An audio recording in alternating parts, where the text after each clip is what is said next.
And you record us without our permission. I'm sorry? You can't record us without our permission. Is that a law? You can't record us without our permission. Okay. Do you know what law that is? Right up on my head, standing here where you just. I can help you. I can help you with it. I can help you. At this point, sir, I can help you with that law. Sorry, no. That law is non-existent. It is It's non-existent. I don't need permission. Yes, You know why? Because there's no expectation of privacy in public. The attorney asked if I could get your attorney's information because he said they received a phone call from someone and they want to know if it is your attorney that has already contacted them. It most likely is. I don't know if you've had a chance to meet a fantastic guy, Attorney Michael Courtney. He's the town's legal counsel. I've talked to Mike several times. I'll say this. You know, you have the right to film when you're in a public place. And the town is going to do a better job of delineating what's public and what's private. Sorry for any confusion and miscommunication. Thank you. To this level. Thank you. Thank you, Attorney Courtney. Holy smokes, is this video a banger. I'm with MAA Audit, and we're at the Warner Town Hall in Warner, New Hampshire. We go into the town manager's office, which is a public office. It even has a table for the public to sit down, fill out paperwork, and pick up some of the town's literature. This town manager goes ballistic, and she calls the Warner Police Department. They show up and immediately threaten arrest, telling us if we don't leave her office that we're both going to county jail. The sergeant then goes on a tirade and tells the entire staff that we're antagonists and they better secure themselves in their offices and bar their doors for their safety. It's at this moment that I step outside and start making phone calls to make sure that my bail is secured. And by the time I go back in to go into the office, things have changed drastically. All of a sudden now it is a public office, and the police have no problem with me going in. And then I try and open the door and it's locked.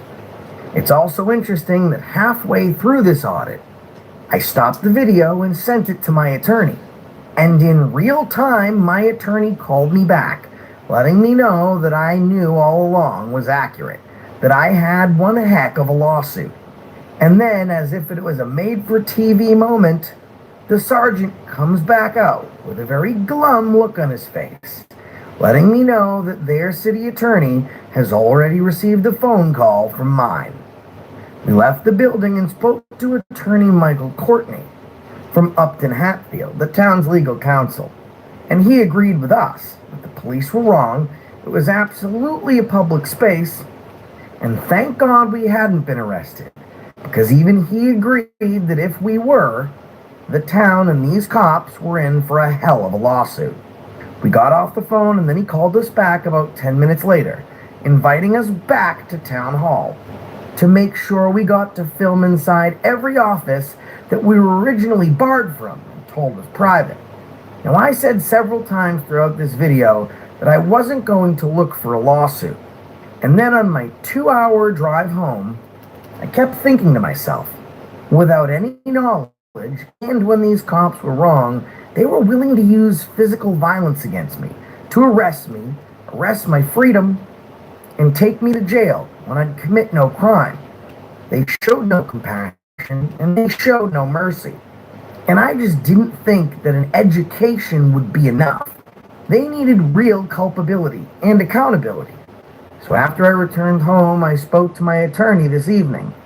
We will be sending a letter of intent to sue to the town of Warner, to sue them on a state level for the failed supervision of these two police officers, and on a federal level for the deprivation of our civil rights under the color of law. And this isn't one of those things that'll go to trial.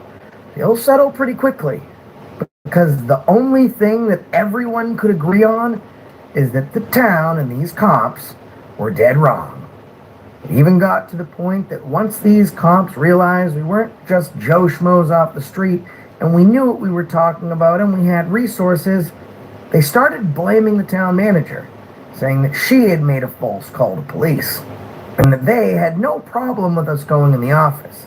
It was her fault. Once accountability became apparent, they stopped pointing fingers at us and started pointing them at each other.